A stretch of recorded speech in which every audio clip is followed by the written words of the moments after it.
Welcome to the Milken Institute Global Conference. Welcome to the start of a new day. Before we turn our attention to the next discussion, let's create some space to turn our attention inward. Set down any objects and adjust your posture to get as comfortable as possible. For just a moment, lower your eyes and let your gaze rest just past the bridge of your nose. Soften the face and shoulders. Let the arms rest gently and allow the belly to relax. Notice what it's like to be here right now, opening up to the moment just as it is. Slowly lift your gaze now and rest your attention on the light you see in front of you. Take a breath in and breathe out slowly. Take another breath in and let it out even more slowly. Return to your natural breath and continue to rest your attention on the images you see in front of you. Let everything else fade into the background, including thoughts about what has come before and what might happen next. Notice the play of shapes and colors that you see, and allow yourself to be here with a beginner's mind, as if seeing for the first time. Check in again with the breath and body, allowing your next exhale to sink you into deeper relaxation. As you take in sights and sounds, expand your awareness to notice any sensations in the body. Notice energy flowing through the body and what it feels like to simply be alive. Giving ourselves space to relax and open up to the sensory experience of the moment helps us become deeply present. We hear and see with more clarity. We connect more deeply with ourselves and, in turn, the world around us. We open up to deeper understanding and focus for the rest of the day ahead.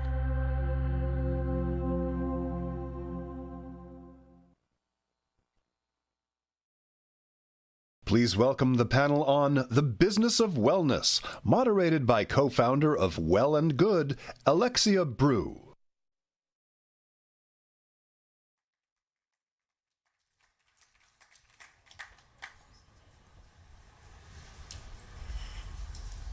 Good morning, everyone. And thank you to Nanea for that beautiful preview of Trip, her VR meditation app. Welcome to the Business of Wellness panel. I'm Alexia Brew, your moderator, and as you all know, wellness has exploded from a niche, somewhat fringe pursuit to a very, very big and mainstream business. At the Global Wellness Institute, where I'm an advisor, we produce an annual report on the wellness economy, and it's growing faster than GDP. Oh, sorry, I lost my, excuse me. So before we dive into the discussion, I thought it would be good to just set the stage. In 2022, the data shows the global wellness economy at $5.6 trillion, showing a full recovery from the pandemic contraction. And it's now, in fact, 14% higher than it was in 2019. Sorry, I'll move away from that.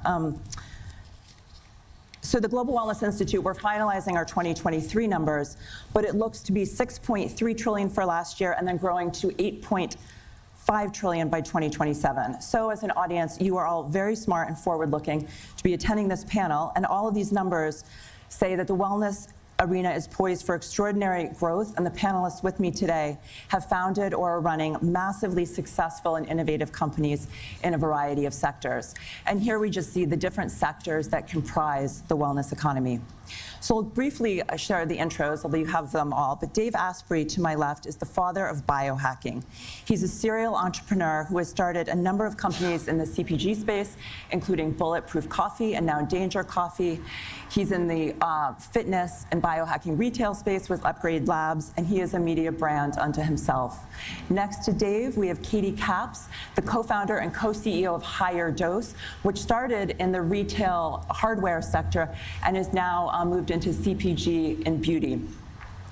Next to Katie, we have David Koh, the CEO of Calm, the meditation app. And so David sits at the intersection of meditation, technology, and workplace wellness and healthcare. So he really straddles a number of industries. And then next to David, Nanea Tripp started her career in gaming. She is now the CEO of Tripp. Also touches on the technology and meditation space. And so we're really excited to have so many people in the mental health arena. And lastly, Zach Williams, who started PIM, which is a mental wellness adaptogenic company. So he's in CPG. And then he is also an investor and sits on a variety of boards where he has a really amazing vantage point of lots of mental wellness initiatives. So I'm going to start with a question for everyone. What do you think are the key factors driving the surge in wellness interest and spending? And how has your company responded? Dave, we'll start with you. Well, it turns out that sickness is driving the interest in spending. Testosterone levels are 50% of where they were 30 years ago, in our young people especially. When I was 30, it was, I hope we don't get pregnant. And now my friends who are 30 are saying, I hope we can get pregnant. So there's an epidemic of sickness happening for a variety of reasons. Of course we're going to spend because we want to feel like ourselves again. I didn't like being 300 pounds. I spent $2 million over 20 years to reverse it. I think I wasted a lot of money. And my goal now is to make it easy for you to have control of the state of your biology by using AI to just know what to do instead of becoming an expert in biohacking over 20 years, because that's a lot of work. Got it. Okay. Katie, for you, what do you think is driving a surge in interest in spending? So I think there is this resurgence of the idea of inside-out beauty. So I think we're seeing a convergence of the beauty industry and the wellness industry. When my co-founder and I started the business together, we fell in love with the infrared sauna because of the natural high that we got. It releases endorphins, serotonin. Our taglines get high naturally. But we couldn't help but notice when we got out of the sauna, our skin was rosy and glowing, and we were like, this is amazing. And of course, it's because of the increase in blood flow, circulation, makes your skin look great. And the same goes for sleep. When you get a good night's sleep, you're more hydrated, your skin looks better. And I think the consumer's just starting to really understand that there's a huge intersection between wellness and beauty. So now they're looking more towards wellness to drive their beauty needs, and that's providing a lot of growth for us. Great. Yeah, well said. Dave? Yeah. I think it's a lot to do when we talk about wellness, because it's such a broad topic. I think about it in the terms of also mental and physical health. In the mental health arena, where I spend most of my time, it's about the approachability. I think the discussion is the most approachable it's ever been, especially on a global basis. I think that also, when I think about it from a Calm perspective today, has led to over 400 million people coming and using our product, 160 million downloads of our product and growing. And so I do think that approachability has a lot to do with it. Great. For me, I am excited to see a younger generation very communicative about how they're feeling. I think many of us were raised in ways to hold it in, and as the world gets more and more chaotic, or at least we have visibility into it, our tools that have not been developed to handle that kind of stress have really exacerbated the situation. People like Dave Asprey, who have focused on quantifying physical health, you start to see the emergence in that data of the mind-body connection.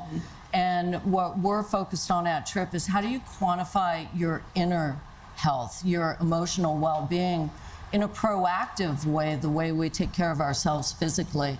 And I love that young people are forcing us to have this conversation because we're seeing how stressed out our children are, and we can't ignore it anymore. Great.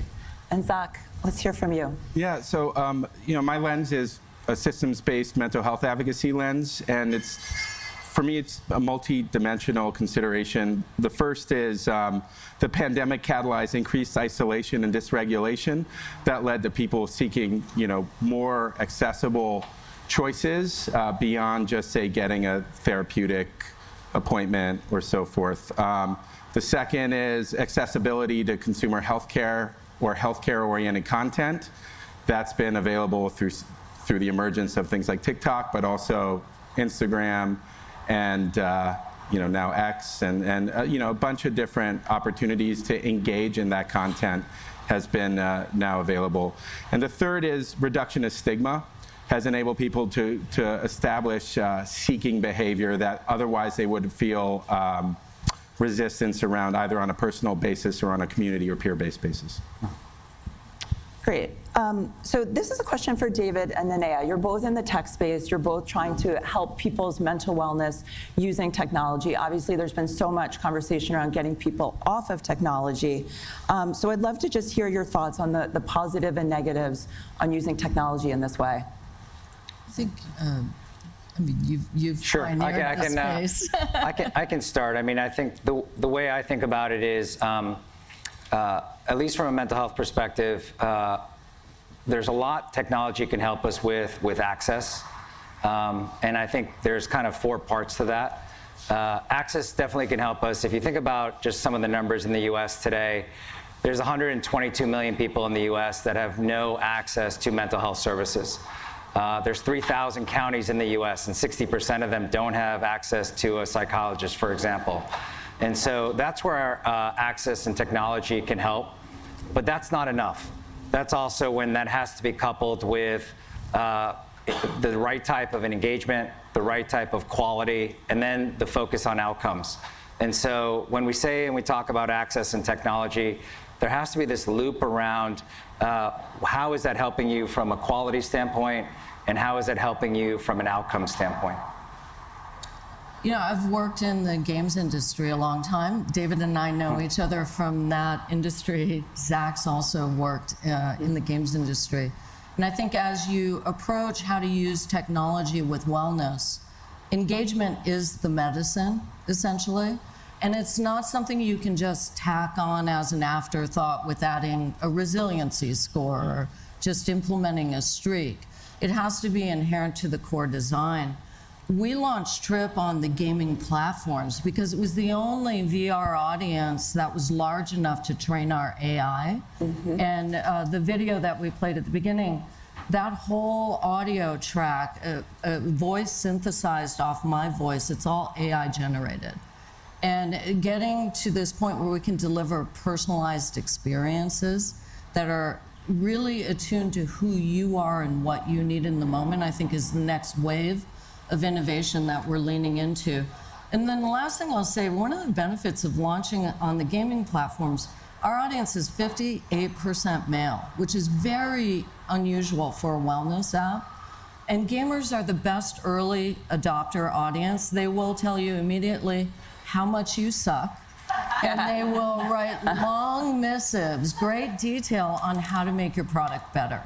And I think that iterative approach that software development gives you in an arena where you're getting real-time feedback on how to evolve the product is a really exciting ecosystem to innovate in this category. And I'm definitely here for it. It's been one of the most exciting things I've ever worked on in my career, actually. And what's the age of the audience? We're a millennial male mostly, and then Gen X male. I mean, Gen X has grown up playing video games. And also, VR is still a shared household device, so we know directly that many families are sharing. A lot of families had their kids use our app to help them focus during the pandemic before doing their homeschooling. And So we still haven't gotten to that tipping point where there's a device on everyone's head. I have some ideas about when that will happen. A lot of people don't see it, but I definitely believe that it will happen. It'll be driven a lot more by cloud GPU, and the need for that AI will demand, that we have very fast, low latency transactions being delivered from the edge. And that will proliferate a much lighter headset profile. So, Yeah. The other thing that's important, your phone is now the thing that gathers your data. Yep. So how many people have a fitness or a sleep tracker, including your watch? Most of us, right? So now we have the ability to do 100 million people's heart rate variability. How stressed was our population last night? But more importantly, what did you do yesterday that made you wake up this morning with a crappy score? Because it's not the same as what your spouse did. Everything has to be personalized. Because if you say, I'm gonna have this one blueprint that everyone's gonna follow, that sounds a lot like the national dietary guidelines. It doesn't work very well, right? So personalization is the only thing that matters. We have to have data, and to do that, low-cost sensors and mobile devices.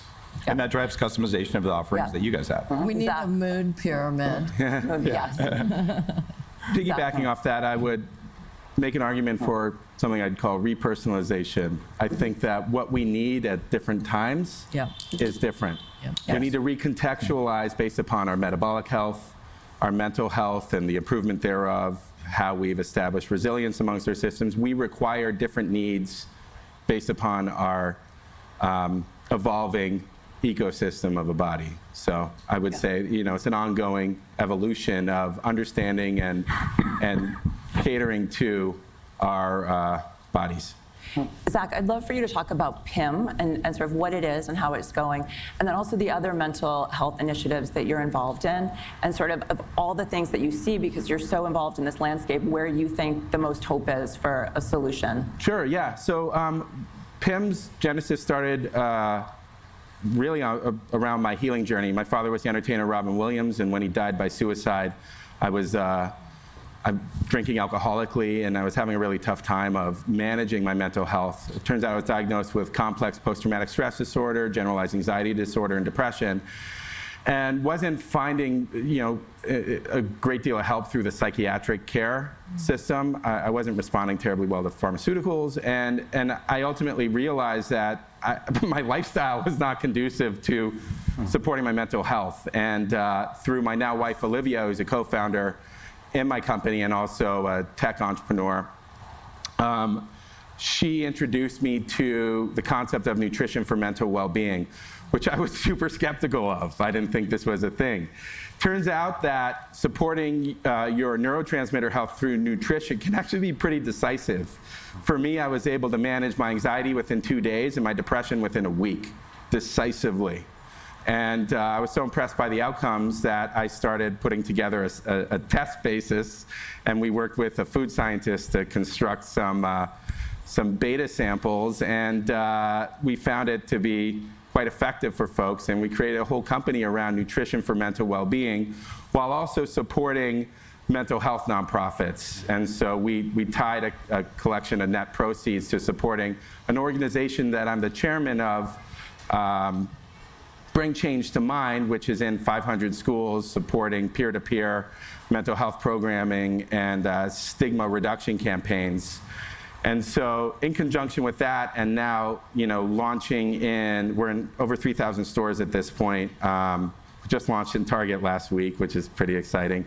But we seek to make, thank you, we seek to make nutrition for mental well-being a household phenomenon. And so I do that. That's been a lot of fun and a journey. Get the privilege of working. I get the opportunity to work with wonderful people, but I also take a systems-based mental health advocacy approach. And so, I'm the chairman of the mental health nonprofit Bring Change to Mind. We're seeking to take our footprint from 500 schools to 5,000 schools over the next few years. So I'm leading the inflection plan there. I'm a U.S. trustee for United for Global Mental Health, which is a global NGO that works with organizations like WHO and leaders in countries throughout the world to help better educate them around mental health initiatives and quality access and parity initiatives focused on expanding mental health care access.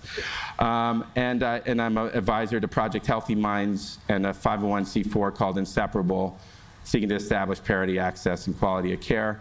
I'm also co-founding the California Institute for Stress and Resilience, which we hope to be like a Caltech for mental health. It'll be a postdoc program for 200 students. It's based in Marin County. And we're also establishing an applied research hub focusing on taking innovative paradigms of research in the mental health and behavioral healthcare space and seeking to translate into care solutions and diagnostic solutions that ultimately aren't locked up in the academic and research sphere for too long. We want to translate them into actual solutions. So that's what I'm doing in this space. And I want to be a navigator and node for folks if they're interested. Come speak with me because I'm about service. It's my path to healing. Thank you. Thank you. So Dave, let's move to you in a sort of different kind of healthcare. Zach was talking about a lot of different partnerships. You kicked off with some of the challenges with fertility and everything going on there.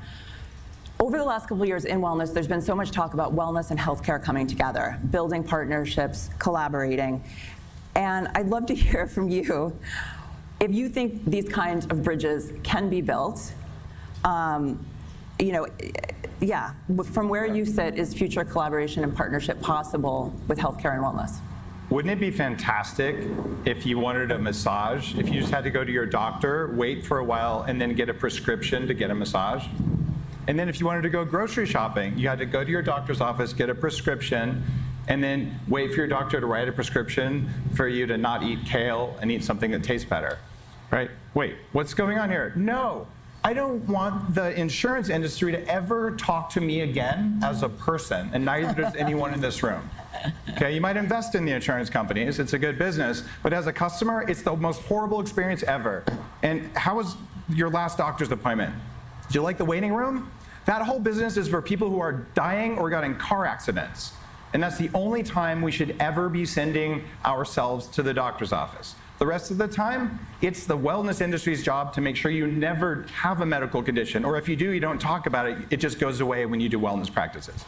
I don't know how many of our customers at Upgrade Labs, as a side effect of taking care of themselves, resolved their type 2 diabetes. It was a side effect of being well. So if you make a partnership with an insurance company, you've now opened yourself up to endless regulation, and you'll be moving at a snail's pace. So it's my job to make sure that you never talk to an insurance company and you only go to the doctor when there's blood spurting out of your arm or something. The rest of the time, you're so healthy, why would you do that? And we're building the AI tools to make you do that at Upgrade Labs. You come into a facility and do the stuff that's clinical grade but not medical. And you can get recommendations that are medical grade but not medical. And then you're in charge of yourself instead of your government, your employer, your insurance provider, or the doctor you saw for 3 minutes. If you're lucky enough, because 120 million people don't even have doctors. For about $500, we can give you more data than you would get at the doctor's office. I'm tired of tens of thousands of people have reached out to me over the last 10 years saying, I tried to get a vitamin D test at the doctor and he said I didn't need it. So you wanted access to your own data and someone said, I'm not gonna let you have access to your data? That industry is ripe for disruption and we are disrupting it. Right now, biohacking is a $63 billion industry. It entered the English language in 2018 as a new word. And the first conference on it was in 2012. And so biohacking is a new thing, 63 billion in 10 years. This is people who don't want to go to the doctors. And interestingly, 60% of biohackers are women, not men. And people think it's for rich white dudes. No, there's just a few of us talking about it. But the reality is everyone wants their bodies to feel better and no one wants to go to the doctor. So that's an opportunity. And so in addition to Upgrade Labs, who are some of the first movers in this space that the audience should pay attention to? You'll see the whole spa industry is moving towards medical spas. And sometimes they say, we brought a doctor in. And at that point, costs went through the roof, insurance, HIPAA, all the nonsense regulatory. But the ones who skirt that line all over the world, you're also seeing these wellness retreats. They don't have to be medical. They just have to feed you good food and let you relax and put you in a good environment. And things like breath work better than just meditation. Things like an app that lets you listen to something. So what we're finding is anything that calms the nervous system or anything that repairs your cellular function generates calmer, more resilient people who don't go to the doctor. Yeah. So all of this is bad for the medical industry, but it's good for humans. Great. And Katie, you actually are the host of a YouTube series called Biohack Her.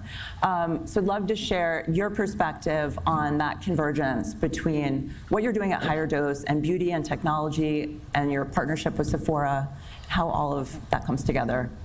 Yeah, that's a good question. I mean, like Dave said, actually 60% of biohackers are women.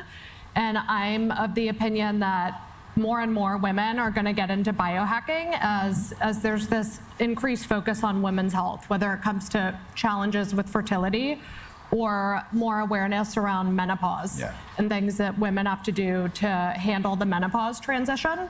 I mean, I think there's like an increased focus now on hormone replacement therapy being a good solution for women. And when you get into that, you have to do your blood work every 3 months. So I think ultimately women are all going to become biohackers if you want to feel good through menopause at a bare minimum. I mean, my co-founder and myself decided to do this YouTube series because we stumbled on the infrared sauna almost 10 years ago now.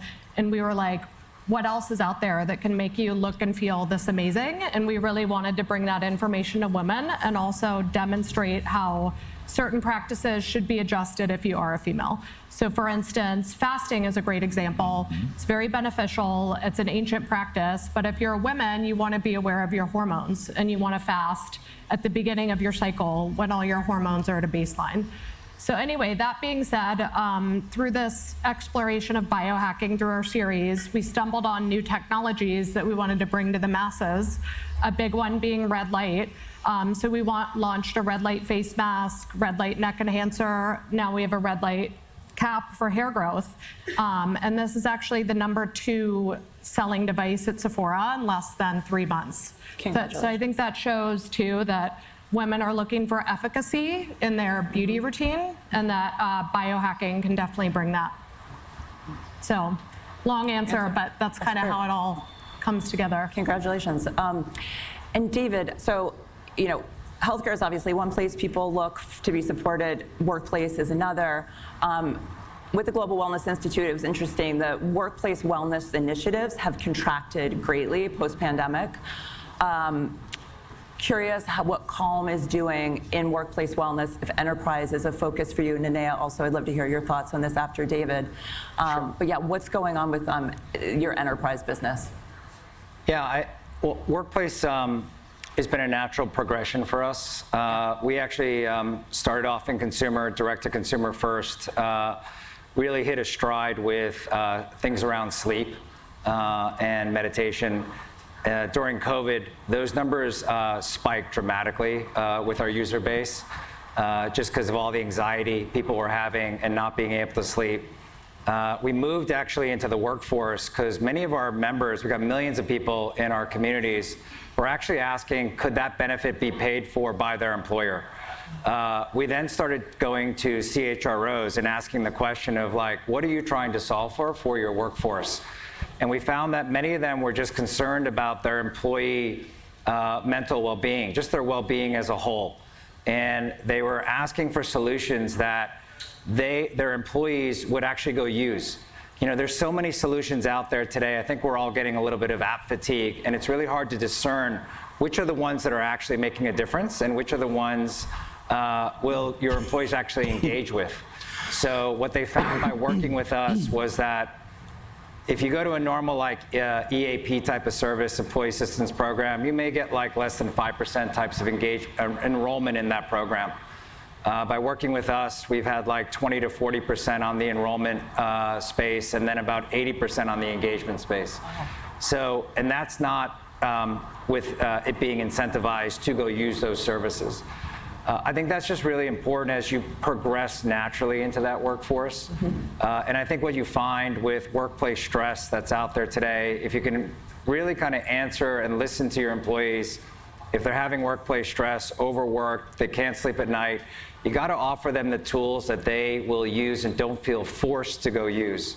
It's got to be just natural for them to go use these products and services. And again, there's a lot of services that are great out here, both from, I would say, a prevention standpoint and an intervention standpoint. And a lot of times it's just getting those apps recognized.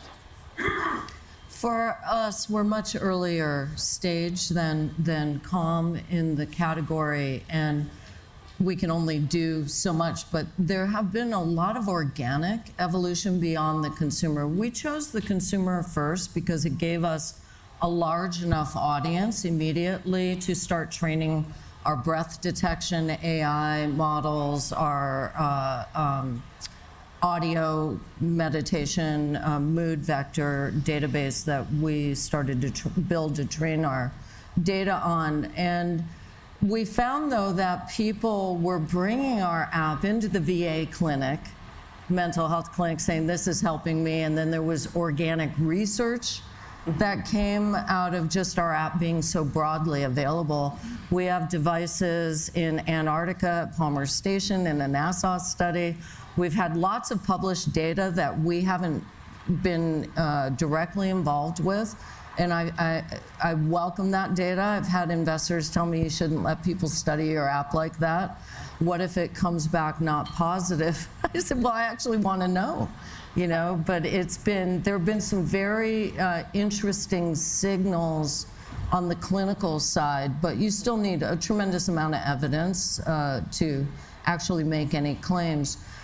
On enterprise specifically, we seem to have hit a sweet spot with frontline caregiving staff in the hospitals, as well as high-stress teams, like content moderators, customer support agents. Companies have brought us in, and it's really been an organic evolution. We don't have the scope right now to stand up a sales team to sell into enterprise, but we are open to working with other sales teams to do that on our behalf. Great, and you mentioned AI, training the models on AI. Yeah. AI is obviously everywhere. It's all over the Milken agenda. Question for each of you, will AI change your business, or are there other innovations that will drive change in your company or sector? Zach, we'll start with you. I can jump in on that just to close the loop on it. We started off AI first. And you look at our early pitches, we wanted to create this concept of mood on demand to give you agency over how you feel. So it required a certain amount of personalization. But what did we train the data on? We architected our product to collect data. The interesting thing is we've always been very transparent with our users that they're contributing to this. And they feel invested in that the more they use our service, the more it's evolving our ability to support them as well as other people. And we'll see a 70% opt-in on the data sharing. Yeah. Do you know, which is really unique to me. And I think the narrative around AI is going to ruin and destroy our mental health. There's another story there, that when you empower people with data sovereignty and an understanding of how their data is being used, they actually want to be part of the evolution of it. And it builds more trust that way. So I think that there's a lot of fear-mongering around AI in general, and especially in these use cases. But I think there's another lens to look at it, that it's community built. Yeah. Essentially, what are you training these models on? It's data from all of us. Yeah. So we need to include the population and be fully transparent in that. And I think that we'll get much healthier outcomes in how AI is being used. And we definitely don't want centralized capture of that within the government or a handful of entities to control access to LLMs. Yeah, thank you. Zach, for you at PIM or in any of the companies you've invested in, what are you seeing, either AI or just a different innovation? That so first off, I have a specific bias around AI. I was a computational linguistics major as an undergrad, and I've been involved within the AI space on an investing or operational basis for over 20 years at this point. So For me, I think there's some misconceptions around how AI is currently manifesting in this current paradigm. We're kind of in the installation phase for transformer models, and that's going to happen for the next couple years. Basically, transformer models establish, think of it like advanced regression outputs. So really, what we're looking at when we get even put in a prompt and get an output in an LLM model, we're looking at the best fit, which is trained upon a collection of existing data.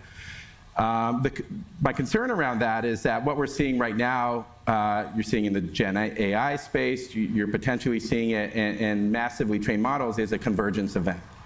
You're getting similar outputs across different models. And so, there's some stopgap solutions that I think are really interesting and can be leveraged in some very unique ways. One is kind of the RAG model, the retrieval augmentation model. So you can take proprietary data sets and overlay them to kind of general data sets, and you can create some interesting, unique, innovative outputs from that. I think you're going to see a collection of companies and products and services that are going to be leveraging RAG in unique, interesting ways. I'd like to look beyond that. And beyond that really looks like establishing context and things like spatial awareness around AI solutions. And so for me, if you're looking at the current state of compute, we're at the n squared state with transformer models. Each generation requires 10x more compute to deliver that new innovative outcome. And the challenge is right now we're currently looking at kind of the country of Japan in terms of power usage. And we're going to start looking at kind of factors above that of power usage, leveraging the transformer model. So I'm really looking at innovative foundational infrastructure solutions in terms of investing and also in terms of leveraging that would enable kind of log optimality. So log n in terms of commute. So think of kind of the value captured as, n squared minus log n. And so, what that looks like, and there's some innovative solutions and algorithms, but a lot of it's based on things like Laplace neural manifolds, things like that. I urge you as an audience to look beyond the current transformer paradigm because it's going to start becoming extremely expensive, and the expense will lead to a lack of accessibility to all but kind of very well-resourced organizations and communities. Dave Asprey, we'll jump to you. I have a little bit of a different view. In the early days of our current AI trend, you needed a lot of data to train a system. But what we're seeing now is that you can train systems on much smaller data sets because they already have the larger data sets. What that means is that there are fundable companies out there who have a proprietary data set, and they tie that in with existing AI tools, and they can do something that no one else can do. And as long as they control that data, that's an investable company.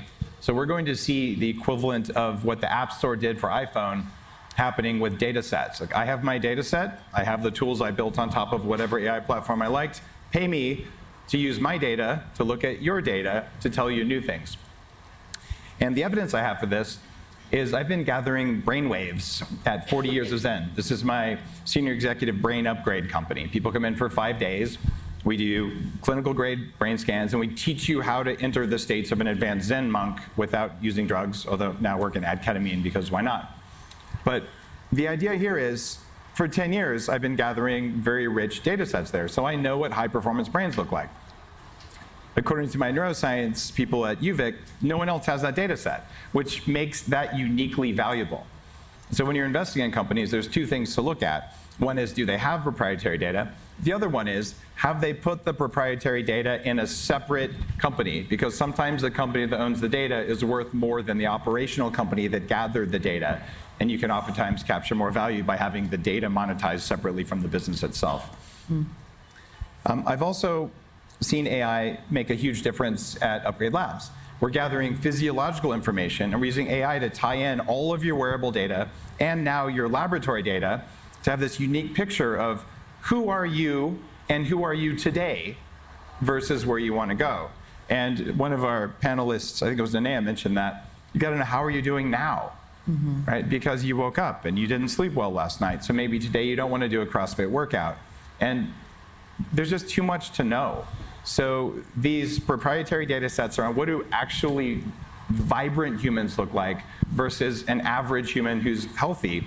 Most people in this room want to be vibrant. In fact, most people on the planet want to be vibrant. We want to deviate from the norm. We want to go very, very far to outliers. Outliers in the positive direction. It means we study those. And AI's job is almost to not pay attention to those.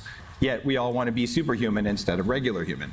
So the risk of AI is it'll make us all average. And the benefit of AI is it lets people who have non-average data sets help us move in that direction. But by the way, I'm fully aligned with that approach. I think proprietary data sets and reinforcement learning and so forth is absolutely essential for the next gen companies. But I think individuals also have to think about their own data sovereignty and their own proprietary data, because it will have inherent value to the companies who need access to it to build their own models. So there may be, we will see new earning models that are based on your data contribution. And I think that that is probably going to be an organic business model innovation that will emerge from the data economy around AI. Great. There's actually a non-trashy crypto play here too. Yeah, yeah. And it's around... Well, it's blockchain play, not necessarily crypto. Yeah, it's a distributed ledger thing. So if your health data is encrypted and you have it out there, no one can see it, but if you want to let them see it, they can pay you to see it. This would break a lot of what Big Pharma does with their data sets. Yeah. Which is a great deal. There's Let's also start that company, Dave. Yeah, Well, right. actually, that segues well into the next. Yes, go for it. This? Yep. This is a transformative technology as important as AI. Yeah. It's called private compute. So far, if you want someone to work on your data, you have to give them your data.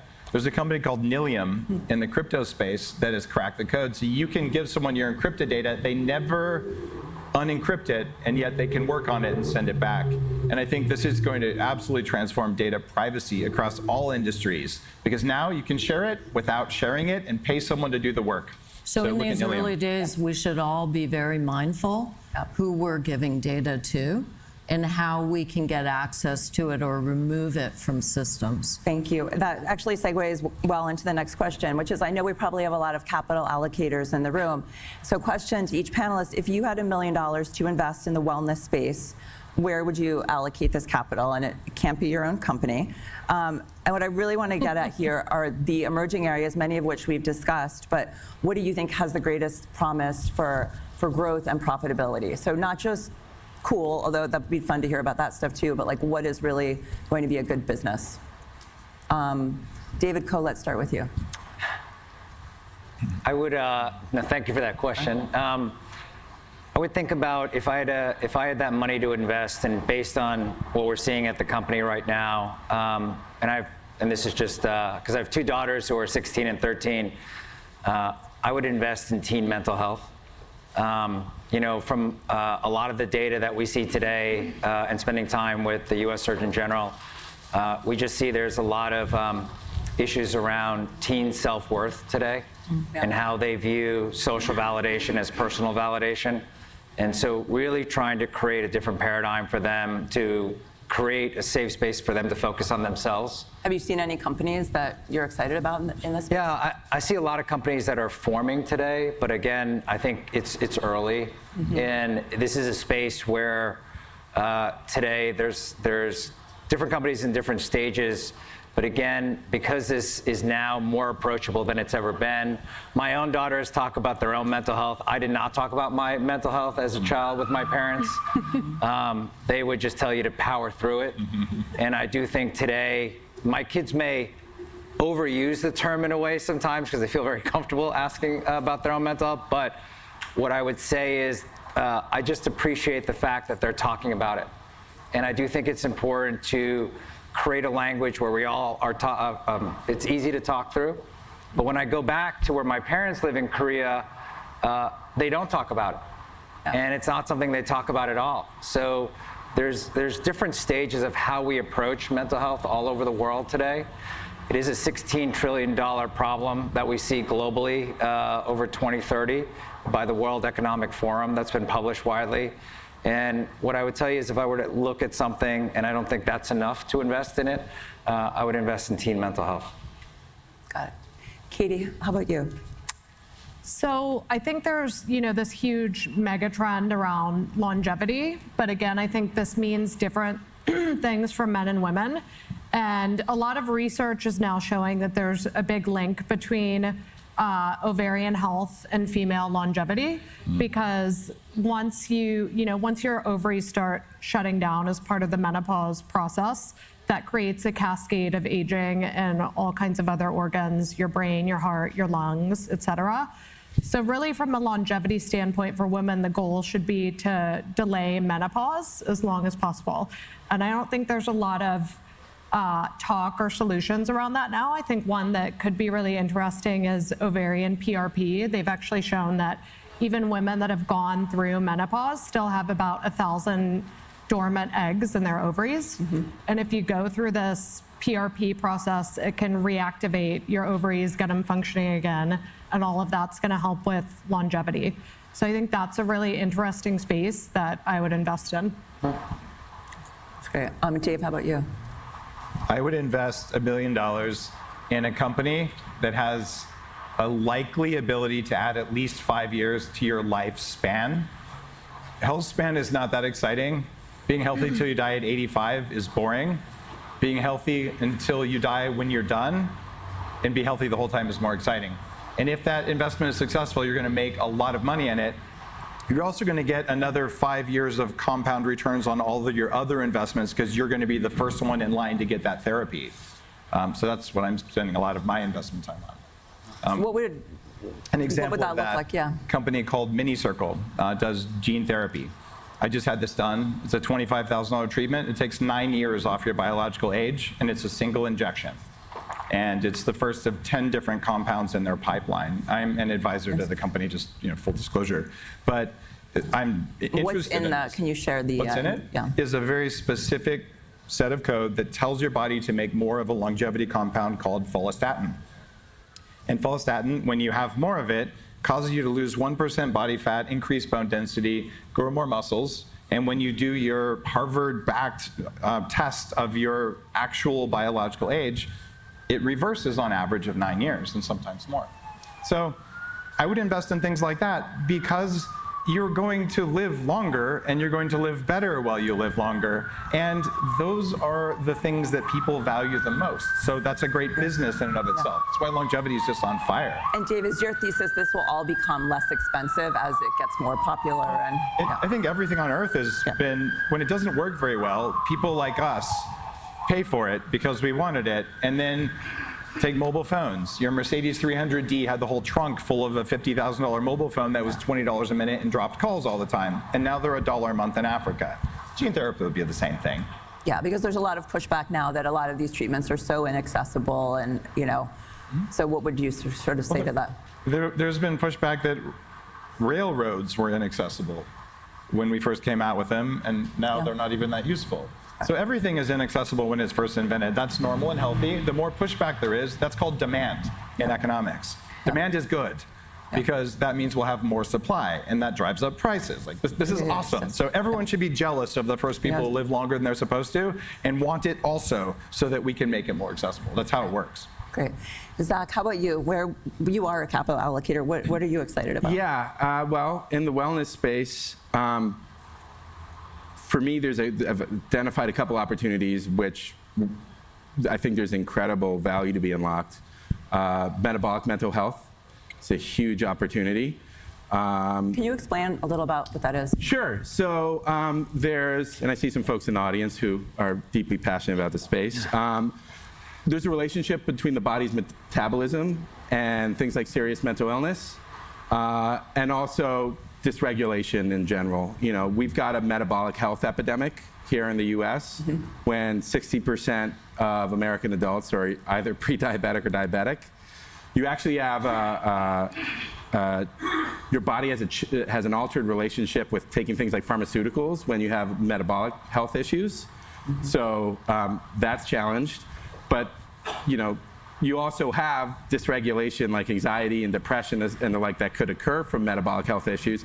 If you can manage those, you can be in a much better state to not only manage things like serious mental illness. If you're experiencing that, there's some very promising studies coming out of Stanford and elements of Harvard Medical School around this. But also, if you're looking at your general mental health, it can be greatly improved through improving your metabolic health. Great book I'd recommend called Brain Energy that goes into this topic further. Also, stress phenotyping is a huge opportunity. We don't talk about toxic stress enough, and its actually impact on the economy. I can speak in California alone, the impact of toxic stress on the economy is over $100 billion per year.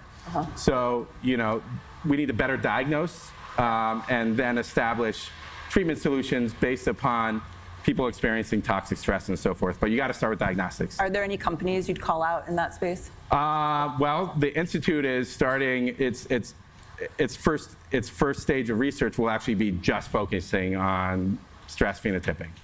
So we want to establish a new diagnostic paradigm around understanding, diagnosing, and treating stress.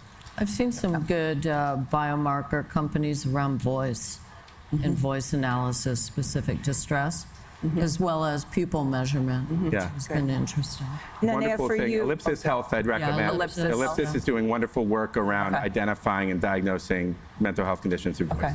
And great, lastly, Nanea, for you, where would you? Well, I tend to invest in areas I'm interested in. I was an early investor in Oculus. I most recently invested in a digital therapeutic company that's games first, which I think there are a lot of benefits to playing video games. And most recently, I invested in an AI interface company that's still in stealth mode that Andreessen led their recent round. Very cool. Okay, we're going to turn to some questions that have been coming in from the audience.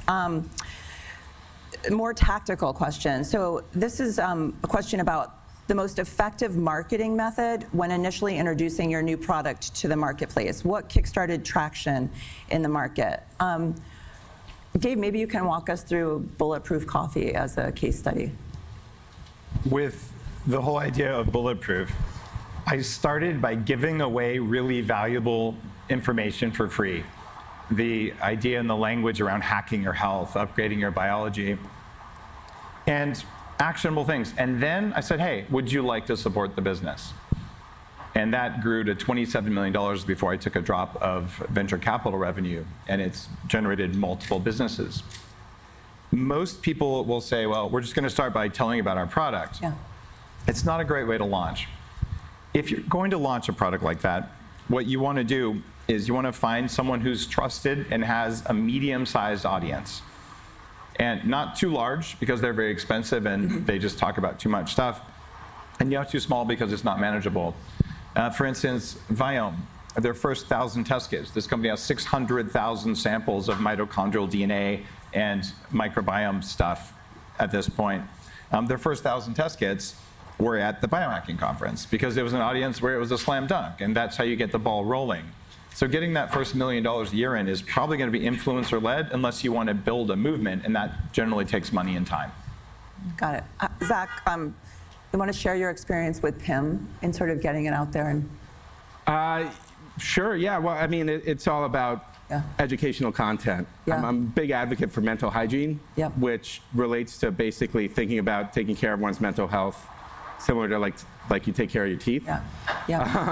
We need to be looking at nutrition, fitness, mindfulness, meditation, community support, spiritual practice, what have you, all is kind of a holistic, integrated part of your daily ritual. And so the fact that we take an advocacy-based approach with our marketing has been very resonant with folks, because, you know, yes, our product plays a role within the mental hygiene ecosystem, but really what it comes down to is all the other things you do too. If you just take our products and don't do other things to take care of yourself, you're likely not going to have the greatest outcomes, right? And so it's really about advocating for this holistic approach, and that's been resonant with the consumer set.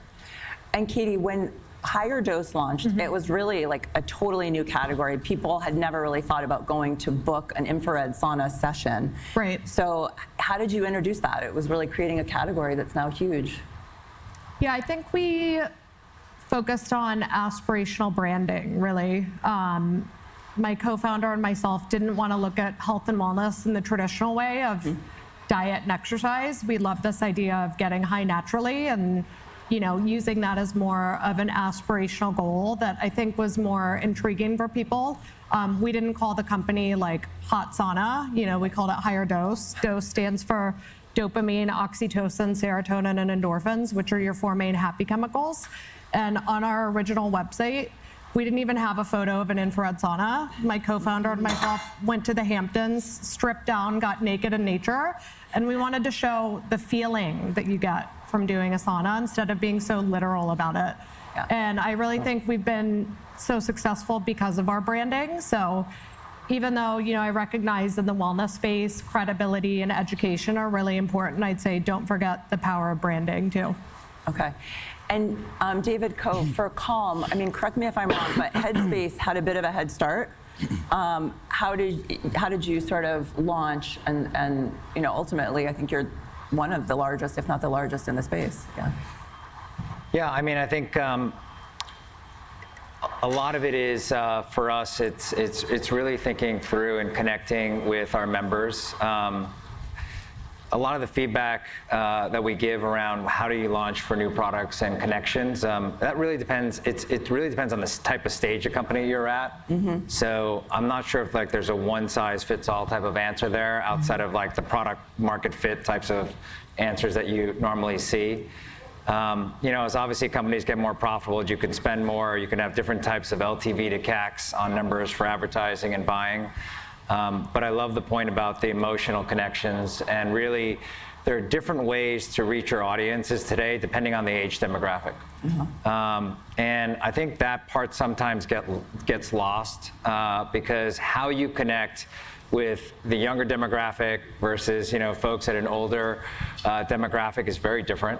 And the techniques you use to reach them are very different today, and they're changing. And they're changing really quickly in the marketplace. And so you have to kind of keep lockstep with that, or you can kind of get left behind. I also do see today, because of so many app choices that are out there today, people just get confused. And I think it's now really easy in the App Store to delete an app more than ever. So you have to show value very, very quickly to an end user, because they're going to be reminded how much your app costs when they look at all those costs piling up today. And there is subscription fatigue is real out there. And we see that with many of our users. Not everyone can afford an app that costs $70 a year or $50 a year. So you really have to show value to that consumer and remind them constantly that what value that is all throughout the year, not just when your renewal time comes up. So I do think there's a lot of things that we focus on. There's not just one as we speak to our members. And so I do feel like that not only helps to differentiate you with one competitor or others, it's many that are out there today. Great. We'll end on sort of with a spicy question that I think is for Dave. What limits would you put, if any, on DIY personal science, aka biohacking? Any worries about dangers of people self-experimenting? No. Maybe I can elucidate. If someone decides what you're allowed to do and they don't know more than you, they're not your friend. Right? So I don't want a nanny telling me that I'm not allowed to do something that might be dangerous, but might be worth it. For instance, somehow you're allowed to ski at high speed and run into trees every year. It might be dangerous, but it was fun. So if you want to self-experiment and say, I'd like to double my lifespan, it might be dangerous, but it might be worth it. And someone else, probably who's fearful and needs to deal with their mommy issues, if that person doesn't think it's worth it, then they don't have to do it. But when they decide I'm not allowed to exercise my basic freedoms as a human being to manage my own bodily autonomy, they're an enemy of humanity, and we need to stop them. It's that big of a deal. These are the people who will tell you how many breaths you can take, what you're allowed to eat or not allowed to eat. They're not going to look at your genetics. They're not going to look at your current state. They're not going to know what's best for you. They're going to treat you like the average human at the middle of the bell curve. And I promise you, no one in this room is that one person. So customization and ability to make choices about our health, it's a God-given right. And if we try to take it away by saying, thou shalt not experiment on yourself, that's not cool. And I wouldn't support that. I would also say you're not allowed to experiment on other people, so you can't do something that will be inherited in your kids, because that's different, because it's not just you. But if I want to break my legs because I think it's sexy, it's really stupid, but I should be allowed to do that. Right? And this idea that I'm not going to let you do something that I don't want you to do, that means the other person can tell you that you can't do what you want to do. And that leads to a really ugly situation around dictatorships. So either you're in charge of yourself or someone else is using violence to be in charge of you. That's not cool either. And maybe just to end on like a hopeful note, because we have so many mental health experts on the panel. Zach, you and I were talking, thank you for that, Dave, a little bit just around policy, and we're saying how quickly can this problem get solved? It's obviously such a crisis. All of us in the room know the stats around it. What needs to happen, I guess, to start to implement a lot of the strategies that we're working on? And I guess if we look at a timeline, like how quickly could the mental health crisis improve if we could use all the tools at our disposal? Sure, yeah, well, a good deal of my data set comes from Inseparable, which is a 501c4 I work with, started by a wonderful advocate named Bill Smith. And, there's kind of a tipping point on the policy side of things. And so, for last year, for example, 2023, Inseparable established 13 policy initiatives throughout states that unlocked somewhere between, depending on the state, 10 million and 300 million for initiatives that expand parity, access, or quality of care. The thing about the public sector is that stakeholders need to be educated around innovation and effective solutions. The public sector is not terribly efficient in terms of capital allocation, and so you kind of need to guide them to drive efficient capital allocation. And so part of that involves educating stakeholders like congressmen, senators, potentially the executive branch, in addition to state legislatures and assemblies. And then also in conjunction with that, establish an understanding of where the partisan elements are of this. Right. Because right now the mental health space, it's generally a bipartisan initiative. Where you start getting into some challenging elements is when you get the healthcare systems involved. Then suddenly youth mental health doesn't mean as much when it requires more payer system reimbursement. And so you have to start understanding, hey, where's the low-hanging fruit picked, and we're at that stage, shifting into more of the challenging battles. And so that needs to be more, battles isn't the right approach, more of the challenging initiatives where there's different stakeholders with a lot of money that can be deployed lobbying against things like parity and access of care. Yeah. And so really understanding where the momentum is and how you can then leverage that momentum to really drive against the inertia in different spaces. Great. Well, I want to thank this brilliant panelist. Thank you for being here. Thank you for the incredible companies that you've created to make us all healthier. And thank you to the audience. Have a great rest of your day. Thank you.